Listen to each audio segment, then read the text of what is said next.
네, 안녕하세요. 박찬웅의 부동산쇼 부자남 박찬웅입니다.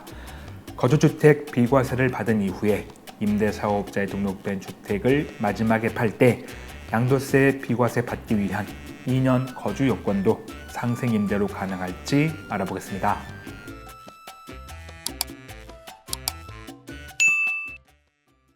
이번 시간은 임대사업자의 거주주택 비과세 관련 내용입니다. 어떤 세대가 A, B, C 이렇게 세 개 주택을 가지고 있습니다. 여기서 B와 C는 주택임대사업자로 등록된 임대주택이고요. 이 상태에서 A주택에서 2년 이상 거주한 다음에 그 주택을 팔아가지고 양도세 비과세를 받습니다. 그리고 나서 B주택도 2년 거주하고 양도세 비과세 받으면서 처분하죠. 자, 그러면 마지막 이 C주택만 남게 되는데 이걸 마지막 1주택으로 팔았을 때 우리가 궁금한 거는 이 양도세 비과세 요건 그리고 비과세가 된다면 그 기간은 언제부터 언제까지인지 이게 이제 궁금한 건데, 먼저 이 C주택을 맨 마지막에 팔았을 때 양도세 비과세 요건은 2년 이상 거주가 필요합니다. 그리고 양도세 비과세 기간은 B주택을 처분한 날 다음 날부터 발생한 양도 차익에 대해서 비과세인데, 지금 그림 보시면 앞선 이 그림을 여러분이 이해하기 쉽게 양도세 비과세가 어떻게 되는지 나타낸 그림입니다. 먼저 A주택을 팔 때 전체 양도 차익에 대해서 양도세 비과세 받죠? 거주주택으로. 그 다음 B주택도 A 팔고 나서 2년 거주하고 팔았기 때문에 이것도 거주주택 양도세 비과세가 가능합니다. 그 평생 한 번이 지금 없어지고 무한으로 가능하니까. 다만 이제 그 양도세 비과세 기간은 먼저 팔았던 이 거주주택 양도한 다음 날부터 발생한 양도 차익만 비과세인 거고, 이 B주택을 구입해 가지고 A주택을 팔 때까지 그 기간에 발생한 양도 차익은 양도세가 과세가 됩니다. 그럼 마지막에 파는 C주택, 이건 마찬가지예요. B주택처럼 자, 직전 거주주택인 이 B주택 양도한 날, 그 다음 날부터 발생한 양도 차익에 대해서 비과세인 거고, C주택을 취득해가지고 B주택을 팔 때까지 그때 발생한 양도 차익은 양도세가 과세가 됩니다. 지금 그림에서는 A 구간, B 구간 나눠져 있는데 A 구간은 과세 구간이고 이 B 구간이 양도세 비과세 구간입니다. 물론 이 비과세 받으려면 2년 거주가 필요하고요. 그리고 이 2년 거주는 여러분이 주의하실 게 있어요. 이 C주택을 구입해가지고 전체 기간 중에 2년 거주가 아니고요. 임대사업자 등록과 세무서에 사업자 등록을 마친 날 이후에 거주 기간이 2년 이상일 것, 이겁니다. 이 임대사업자 등록하기 전에 거주한 기간은 인정이 안 되고요. 임대사업자 등록과 세무서 사업자 등록 이 두 개를 다 마친 날, 그날 이후에 거주한 기간만 인정해 주는 겁니다. 그 날짜 이후에 2년 이상 거주를 해야 양도세 비과세 요건을 갖춘다라는 거죠. 이제 이거는 법에 나와 있어요. 소득세법 시행령 제155조 20항에 나와 있는데 좀 말이 좀 어렵습니다만 제가 좀 설명드릴게요. 본문 중간 내용과 그리고 이제 1호 내용이 나와 있는데, 먼저 1호부터 보시면 이 거주주택에 양도세 비과세 받기 위한 요건이 나와 있습니다. 이 거주주택은 보유기간 중에 거주기간이 2년 이상일 것이라고 되어 있고, 그 가로 안에 단서가 있는데, 직전 거주주택, 보유주택의 경우에는 사업자 등록과 임대사업자 등록을 한 날 이후에 거주기간을 말한다 라고 되어 있어 가지고, 제가 앞서 이 C주택은 직전 거주주택, 보유주택이니까 임대사업자 등록과 사업자 등록 이걸 마친 날 이후에 거주기간이 2년 이상일 것이라고 말씀드린 겁니다. 자, 그럼 여기서 여러분들은 이 C가 왜 직전 거주주택 보유주택이고 B는 왜 직전 거주주택인 거냐 라고 물어보실까봐 그게 이제 본문 이 중간 내용 여기에 담겨 있습니다. 직전 거주주택하고 직전 거주주택, 보주택의 정의가 나와 있는데, 자, 먼저 직전 거주주택은 거주주택이 둘 이상인 경우에는 가장 나중에 양도한 거주주택을 우리가 직전 거주주택, 앞선 그림에서는 B가 되는 겁니다. B, 가장 나중에 팔았으니까. 자, 그 다음에 직전 거주주택, 보주택은 이렇게 임대사업자로 등록한 주택이거나 아니면 그 임대주택으로서 그 보유기간 중에 양도한 다른 거주주택이 있는 거주주택.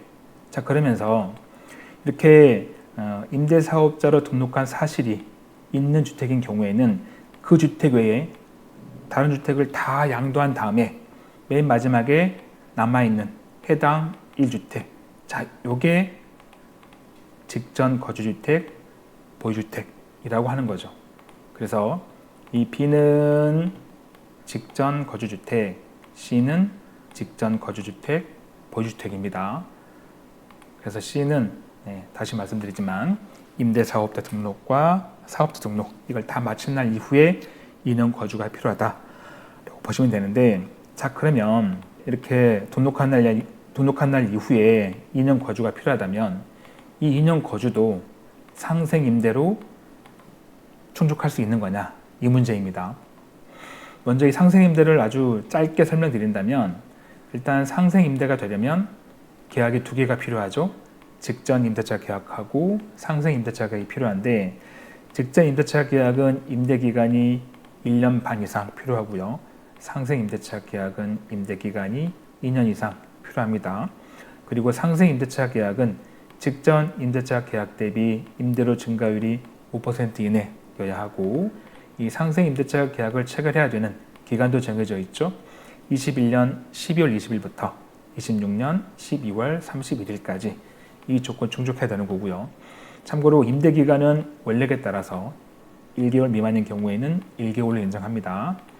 그리고 주의하실 것, 직전 임대차 계약의 집주인과 상생 임대차 계약의 집주인은 반드시 같아야 됩니다. 하지만 직전 임대차 계약의 임차인과 상생 임대차 계약의 임차인은 각각은 달라도 무방합니다.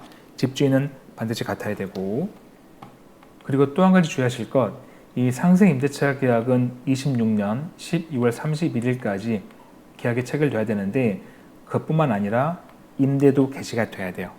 임대차 계약도 체결해야 되고 임차인이 들어와서 살아야 됩니다. 임대가 개시가 돼야 되니까. 이런 요건을 충족하면 1주택 비과세 요건에서 2년 거주를 해야 되는데, 거주하지 않아도 이 상생임대로 양도세 비과세를 받을 수가 있다라는 거죠. 자, 그런데 이 상생임대를 담고 있는 그 시행령을 보시면, 자, 어떻게 되어 있냐면, 국내에 1주택을 소유한 1세대가 다음 각호의 요건을 모두 갖춘 주택을 양도하는 경우에는 거주기간에 제한을 받지 않는다. 2년 거주하지 않아도 비과세 받는다라는 건데, 이 다음 각호의 요건은 제가 먼저 설명드렸던 이 그림 내용이고요. 자, 국내 1주택을 소유한, 그런데 이 1주택은 정말로 이 물리적으로 집 하나만 가지고 있는 경우도 되지만, 지금 가로 안에 보시면 1세대 1주택으로 보는 경우, 이것도 포함입니다. 자, 거기에 제155조가 들어있죠. 이 제155조가 뭐냐면, 앞서 제가 설명드렸던 이 직전 거주주택, 직전 거주주택, 보유주택, 요게 155조에 있잖아요. 네. 여기 거주주택의 2년 거주 요건, 이것도 인정이 된다라는 겁니다. 대신에 이제 주의하실 건 있어요. 어떤 걸 주의하셔야 되냐면 두 가지입니다. 일몰 기한하고 2년 그 거주 요건.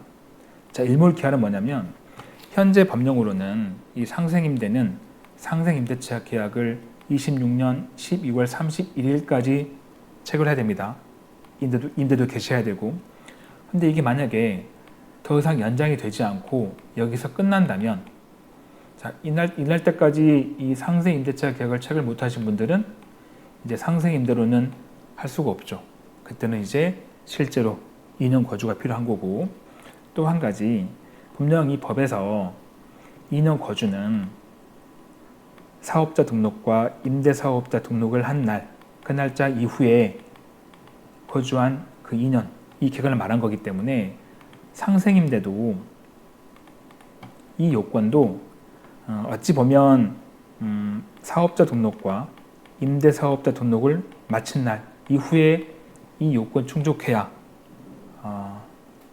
거주기한의 제한을 받지 않는다라고 보는 게 맞다고 봅니다. 자, 이거는 제 개인적인 생각이에요. 아직 여기에 대해서 제가 지금까지 찾아본 바로는 기재부 해석은 없습니다만 어쨌든 법에서 이 등록을 마친 날 이후에 거주기간을 말한 거기 때문에 이 상생임대 요건도 이 요건도 사업자 등록과 임대사업자 등록 마친 날 이후에 직전계약과 상생계약 이 요건 충족해야 인정이 되지 않을까. 만약에 사업자 등록과 임대사업자 등록 마치기 전에 임대한 거 이걸 이용해 가지고 상생임대하는 거는 인정이 되지 않을 확률이 높다라고 봅니다. 물론 이제 이거는 차후에 기재부 해석이 나오면 또 영상 올리겠지만 일단 조금 보수적으로 안전하게 보신다면 그런 임대사업자든 사업자든 다 마친 다음에 이렇게 상생임대 요건을 충족해야 되는 거구나 라고 이해하시는 게 좀 안전하지 않을까 싶습니다. 이렇게 임대사업자에 등록된 주택을 맨 마지막에 팔았을 때 양도세 비과세 받기 위한 2년 거주 여건 이것도 상생임대로 가능할지 알아봤는데요. 법이 복잡하고 어렵습니다. 그리고 기재부 해석을 기다려봐야 하는 부분도 있고요. 오늘 영상 다시 한번 보시면서 여러분 재테크에 실수가 없으시길 바랍니다.